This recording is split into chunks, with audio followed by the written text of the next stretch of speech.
সুপ্রভাত। আজকের দিনটা বড়ই শুভ। আজ চলে এলাম একটা শুভ দিনের শুভ সূচনা নিয়ে। আমি রনিতা, আশা করি সবাই ভালো আছে। আজকের দিনটা হলো রাখি পূর্ণিমার দিন। আজকে প্রত্যেক ভাই বোনেরা রাখি উৎসব পালন করে থাকে। এই রাখি বন্ধন উৎসবের শুভ সূচনা হয়েছিল 1905 খ্রিস্টাব্দে বঙ্গভঙ্গ আন্দোলনের সময়। এটা সূচনা করেছিলেন আমাদের বিশ্বকবি রবীন্দ্রনাথ ঠাকুর। আজকের শুভ দিনটায় আমার একটু অন্যরকম ভাবেই আরম্ভ হলো। আমি এখন যেখানে থাকি তার পাশেই একটা রাধাকৃষ্ণ মন্দির আছে। আসলে আমাদের যে বাড়িটা সেটা রিনোভেশনের জন্য আমরা একটু দূরে একটা ফ্ল্যাট দিয়েছি, রেন্টেই নিয়েছি। তার পাশেই একটা মন্দির আছে। সকালবেলা উঠে দেখলাম মন্দিরে অনেকেই আসা যাওয়া করছে, পরিষ্কার করছে মন্দিরটা। আমার চেনাই একজনকে জিজ্ঞাসা করলাম মন্দিরে কি পুজো। সে বলল মন্দিরে পুজো হবে 11টা নাগাদ। তাই তড়িঘড়ি করে আমার ঘরের সব কাজ সেরে স্নানটা সেরে নিলাম, নিয়ে একটু বাজার দোকান করে নিয়ে আসলাম। ঠাকুরের মিষ্টি, মালা, আমার ঘরের ঠাকুরের জন্য মিষ্টি, ফুল সব কিছু কিনে নিয়ে আসলাম। এনে মন্দিরে গেলাম। মন্দিরের ভেতরে এত সুন্দর সাজিয়েছে, সত্যিই মনটা ভরে গেল। আগের সপ্তাহে ঝুলন গেছে, সেখানে ঝুলনের সব সাজানো আছে।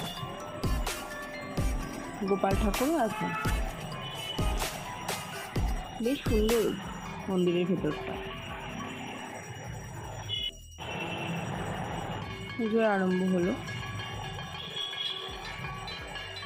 যেহেতু সকাল থেকে কিছুই খাইনি, ঠাকুরমশাই বললেন যারা যারা অঞ্জলি দেবেন তারা সামনে চলে আসুন। সেই জন্য আমিও মন্দিরের ভেতরেই বসলাম। আমার ছেলে মেয়েও ততক্ষণে স্নান সেরে মন্দিরে চলে এসেছে। অঞ্জলি পর্ব শেষ হতে রাধাকৃষ্ণের আরতি আরম্ভ হলো। আরতি করতে তো ঠাকুরের সময় লাগেই। চলুন আপনাদের একটু আরতিটা ভালোভাবে দেখিয়ে নিই।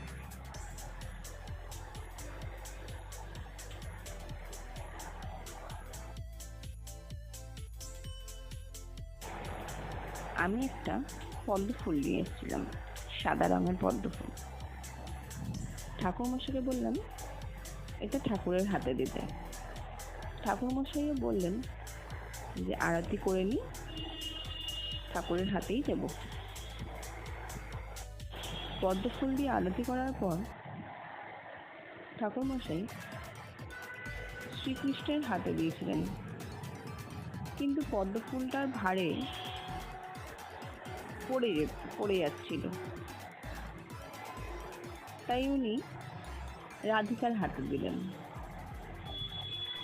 আবার মন্দিরে যারা তারা বললেন রাধিকার পদ্মফুলটা না দিয়ে শ্রীকৃষ্ণের হাতেই দেয়। তাই শ্রীকৃষ্ণের হাতেই আবার এই গেল সকালের পর্ব। মন্দিরে পুজো দেওয়া শেষ। বেশ ভালোই লাগলো সকাল সকাল মন্দিরে পুজো দিয়ে। এবার আসি ঘরের পুজোয়। ঘরের ঠাকুরকেও জল মিষ্টি দেওয়া হলো। ঘরের ঠাকুরের জন্য একটা রাখি নিয়েছিলাম, মন্দিরের জন্যও রাখি নিয়েছিলাম। সব কিছুর পর্ব শেষ।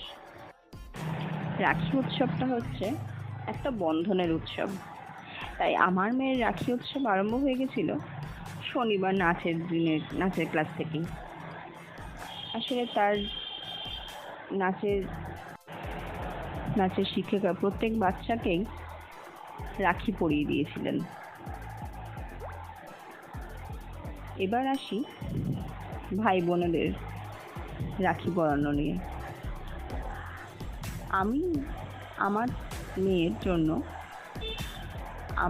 আমার ছেলে আর আমার ভাগনা, মানে আমার ননদিনীর একটা মাত্র ছেলে, তার জন্য আর আমার শ্বশুরমশাই তাদের জন্য মিষ্টি নিয়ে এসেছিলাম।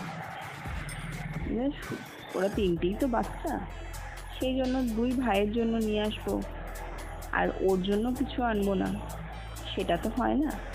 তাই 3 ভাই বোনের জন্যই মিষ্টি আর কেক নিয়ে আসলাম রাখি উৎসবের জন্য। নীল গেঞ্জি পরে আছে আমার ভাগনা, আমার মেয়ে দাদা, আর পাশে বসে আছে আমার ছেলে, সে ছোট ভাই। দাদা ভাইকে রাখি পরানোর পর্ব শেষ। এবার হচ্ছে ভাইকে রাখি পরানোর পালা। রাখিটা আমার মেয়ে ঠিক মতো বাঁধতে পারে না, তাই আমার ননদ আর আমি একটু সাহায্য করে দিলাম, একটু রাখিটা বেঁধেই দিলাম দুই ভাইয়ের হাতে। একটা পাশ আমার মেয়েই দিয়ে দিয়েছিল।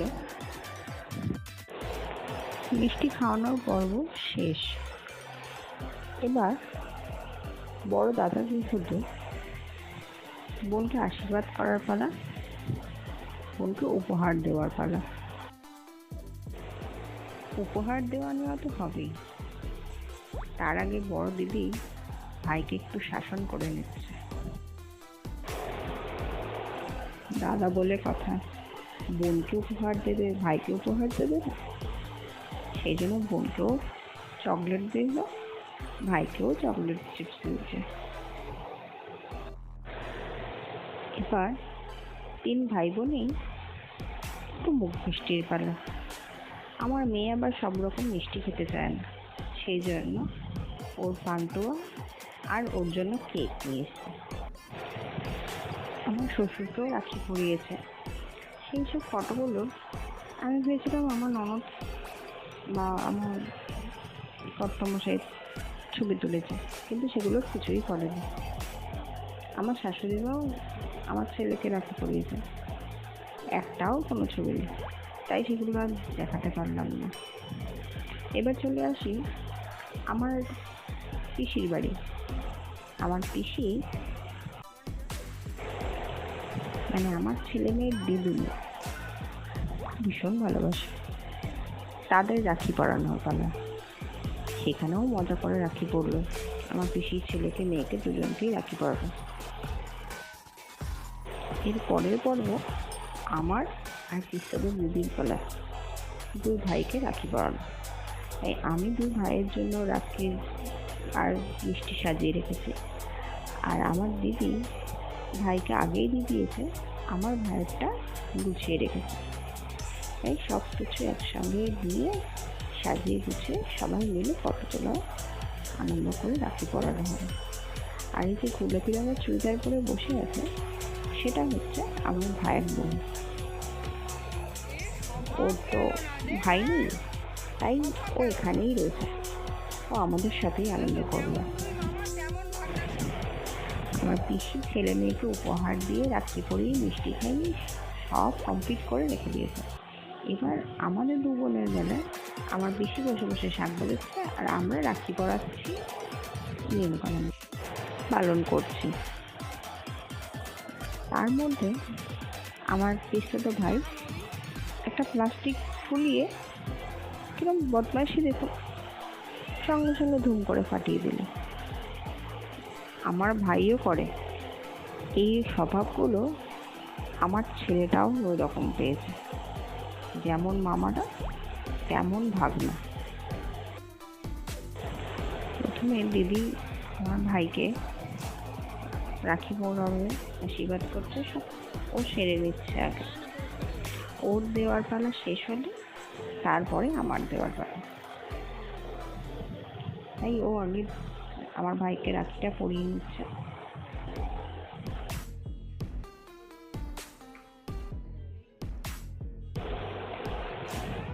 আমার দিদি রাখি পরানোর পালা শেষ হলে সবাই মিলে ফটো তুলল। এবার আমার ভাইদের রাখি পরানোর পালা। তাই আমি দুই ভাইয়ের একসঙ্গে বসিয়ে রাখি পরিয়ে দেব। যেহেতু আমার পিসতো ভাই বড়, তাই ওকেই আগে দিলাম। ওকে রাখিটা পরিয়ে আশীর্বাদ করে মিষ্টি খাইয়ে তারপরে আমার ভাইকে দেব। আমার বড় ভাইকে দিয়ে দিয়ে এবার ছোট ভাইয়ের পালা, মানে আমার নিজের ভাইয়ের পালা।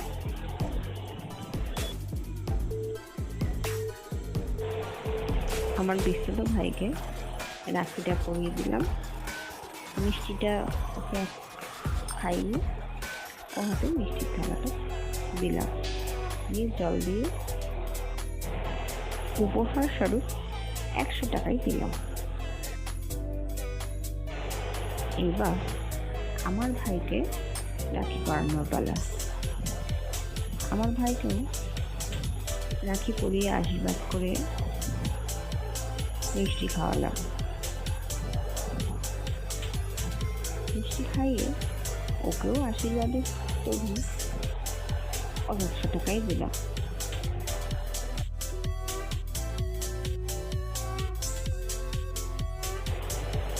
রাখি পরানোর পর্ব সব শেষ হয়ে গেছে।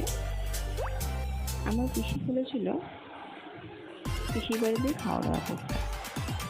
তাই খাওয়া দাওয়ার আগে সবাই মিলে একটি ছবি তুললাম। এটা প্রত্যেক বছরই হয়, রাখি হোক, ভাইফোঁটা হোক বা কোনো অনুষ্ঠান হোক, আমরা এইরকমই ছবি তুলি। ছেলে মেয়েকে আমার ভাইয়ের বউ খেতে দিয়েছে, আমাদেরকেও দিয়েছে, আমাকে আর আমার ভাইকে। যেহেতু আমি বাড়ি থাকি, মানে আমার মায়ের কাছে, আমার মাও যেহেতু আমার ছেলেকে রাখি পরাবে সেই জন্য, তাই তাড়াতাড়ি করে খেয়ে নিয়ে আমার মায়ের কাছে চলে এলাম। আমার মাও বসেছিল ছেলেকে রাখি পরাবে বলে। এই ছেলেকে আর মেয়েকে দুজনকেই রাখি পরালো। রাখি পরিয়ে একটু মিষ্টি মুখ করিয়ে তারপরে আমরা বাড়ি আসবো। আর এই রাখির দিনটা আমাদের সবার ভাবেই কাটলো। আমার তো এখন দেখানোই হয়নি, আমার ভাইদের কাছ থেকে আমি কি পেলাম।